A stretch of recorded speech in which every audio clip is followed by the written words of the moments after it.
그것을 전하면 되는 것이에요. 그것을 말하면 되는 것입니다. 우리 삶에 주님을 만나고 난 뒤에 간증거리가 얼마나 많습니까? 근데 우리는 그 간증거리에 대해서 나누는 것을 매우 쑥스러워하거나 매우 또 나누는 것을 꺼려하고 있다는 것입니다. 이 마가복음 5장에 보면 귀신 들린 사람이 나옵니다.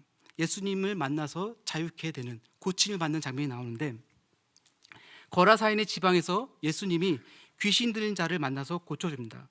그리고 그 귀신 들린 자는 너무 힘이 세서 이 쇠사슬로 묶어놔도 그를 감당하지 못했습니다. 예수님이 그를 만나서 더러운 귀신아 나오너라 할 때 그 귀신이 두려워 떨었던 것입니다. 그 귀신이 예수님께 이렇게 허락하죠. 우리가 저기 있는 돼지떼로 들어가기를 원합니다. 허락해 주세요 했을 때 예수님이 허락합니다. 그리고 이 귀신이, 그 사람에 있었던 그 귀신이 돼지떼로 가서 이 돼지떼가 바다로 몰사되는 그런 사건입니다. 그렇게 고침을 받았던 그가 예수님을 따라가길 원했습니다. 예수님을 쫓아가길 원했어요. 근데 예수님이 그것을 허락하지 않으셨어요. 마가복음 5장 19절에 보면 그런 말씀이 나옵니다.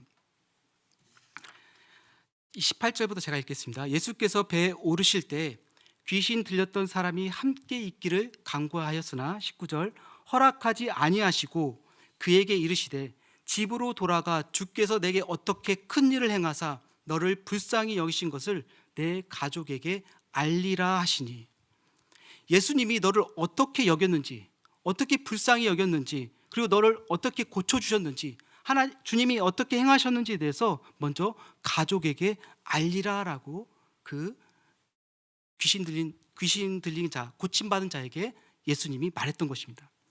광인이, 정말 귀신 들린 자가 어떻게 보면 이 증인으로 바뀌어지는 시점이 되는 것이죠. 근데 주님께서는 우리가 먼저 주님을 만난 그 사건을 가족에게 알리길 원했다는 것입니다. 우리는 먼저 우리가 속한 곳에서 증인이 되길 원한 것입니다. 내게 주신 구원이 이 가족의 구원이 될 수 있도록 증거해야 되는 것이죠. 내게 주신 구원이 이웃 사람들에게, 내게 주신 구원이 공동체에게 그렇게 증거하는 삶을 살아야 하는 것입니다. 이것이 우리의 정체성인 것이에요. 이 사도행전의 복음은 부활하신 주님이 내게 주신 구원과 희망을 말하는 것이고, 그것을 통해서 이웃을 살려내고 그리고 생명의 빛으로 걸어갈 수 있도록 돕는 것이 큰 의미에서 선교인 것입니다. 이것이 얼마나 놀라운 특권입니까? 나를 통해서 복음이 흘러가고 나를 통해서 또 복음이 흘러갈 뿐만 아니라 구원의 역사가 나타난다면 그것만큼 더 가치가 있는 것이 어디 있겠습니까? 이 사도행전의 복음은 우리가 체험한 예수를 전하고 그분의 증인으로 살아갈 수 있다는 것입니다. 우리는 그 일에 하나님의 쓰임을 받을 수 있는 것이며 모두가 이런 하나님의 일에 증인된 삶으로 쓰임받기를 주님의 이름으로 축복합니다. 사도행전 1장 5절에 보면 이 증인된 삶이 되기 이전에 성령으로 세례를 받을 것에 대해서 말씀하십니다. 그러니까 성령의 거듭남을 말씀하고 있는 것입니다. 그리고 난 다음에 8절을 보니까 성령의 권능을 받을 것에 대해서도 또 말씀하십니다.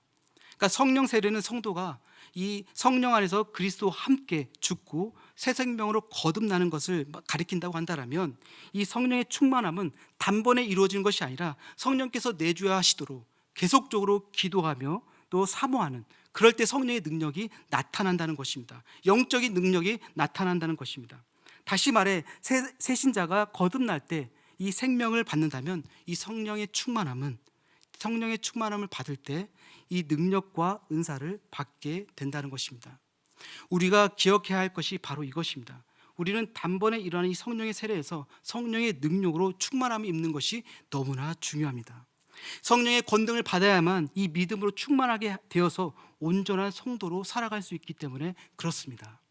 이것은 단순히 이 성도에게만 해당되는 것이 아니라 이 목회자, 선교사도 마찬가지입니다. 성령과 함께하지 않으면 이 세상을 우리가 온전히 감당할 수 없는 것입니다.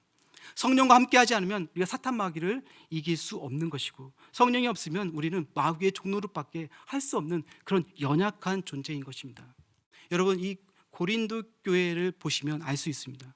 고린도 교회에 어떤 사람들이 모였습니까? 육에 속한 자, 믿음이 부족한 자, 성령에 대해서 잘 모르는 사람들이 모였어요. 근데 그들은 분명 그리스도를 중심으로 거듭난 성도들이 모였던 교회였습니다.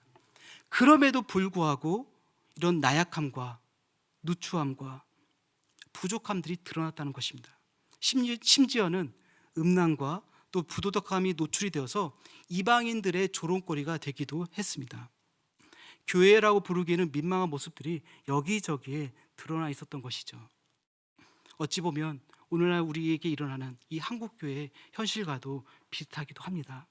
겉으로는 정말 신실한 척, 고상한 척 다 하지만 성령의 능력을 입지 않고 우리가 살아간다면 바로 이 고린도 교회처럼 세상 사람들의 지탄을 받을 수밖에 없습니다.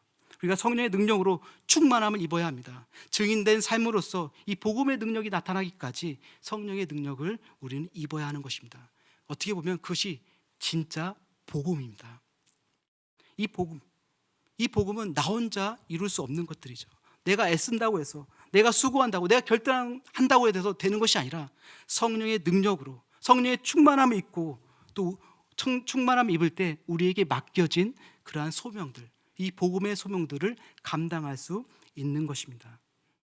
사도행전 2장에 보면 오순절 성령의 역사가 나타납니다.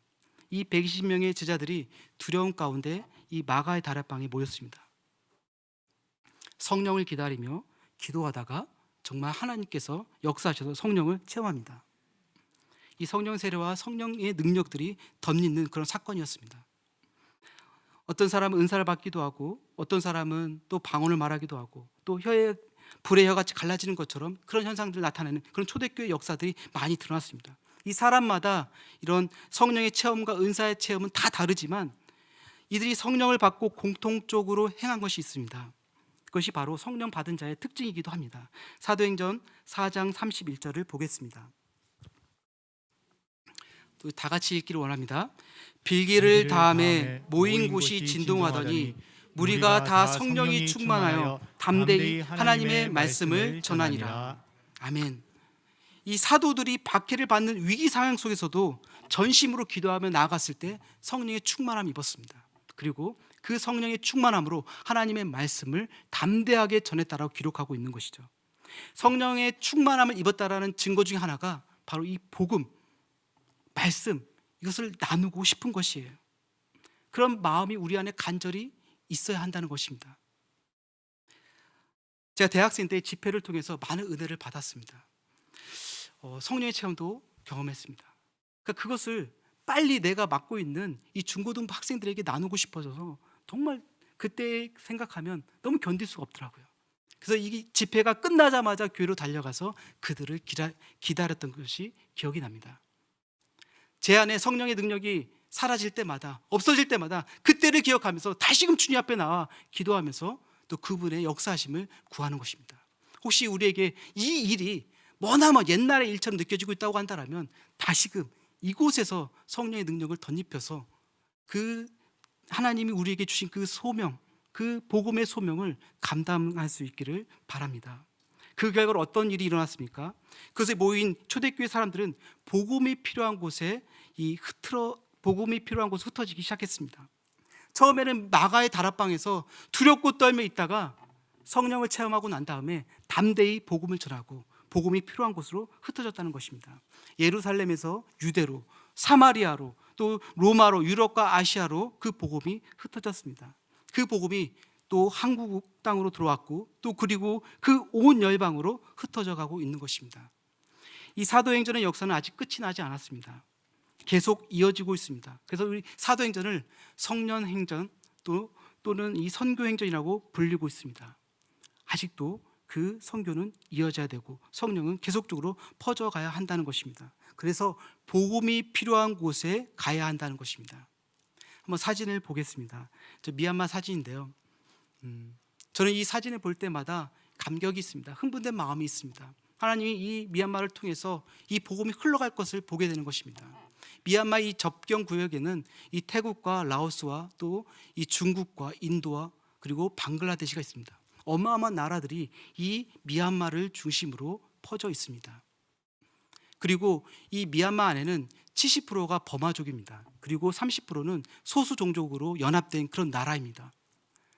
어떻게 보면 이 접경 국가에 그 접경 지역에 소수 종족들이 살고 있습니다.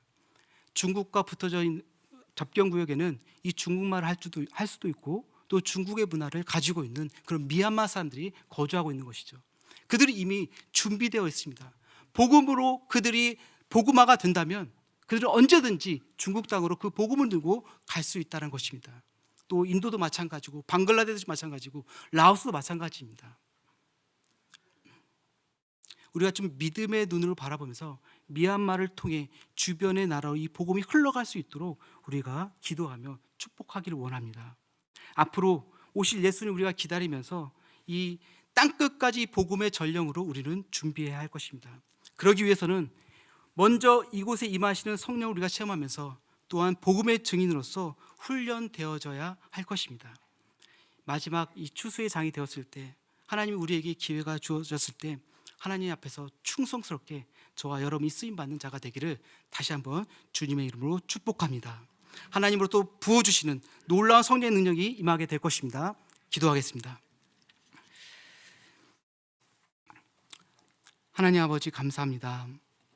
먼저 우리를 그리스도의 증인된 삶으로 초청하여 주시고 불러주심에 감사를 드립니다. 더 이상 우리가 이전 일들을 기억하지 말게 하시고 새 일을 행하실 주님의 놀라운 일들을 바라보며 나아갈 수 있도록 축복하여 주시옵소서. 초대교회에 함께 하시고 역사하셨던 성령의 역사가 지금 온전히 주님을 바라고 간절히 기다리고 있는 우리들에게 넘치도록 부어 주시옵소서. 그리하여 증인된 삶으로 살아가게 하시고 복음의 능력이 저희를 통해 일어나게 하여 주시옵소서. 나로 시작된 복음의 능력이 이 지역을 넘어 미얀마로, 주변 국가로, 열방으로 흘러 넘치게 하여 주시옵소서. 마지막 추수 때 복음 앞에서 주저하는 자가 아니라 하나님 앞에 귀히 쓰임 받는 그러한 자가 되기를 원합니다. 복음의 사명으로 우리를 붙들어 주시옵소서. 모든 것 주께 감사드리며 예수님의 이름으로 기도드립니다. 아멘.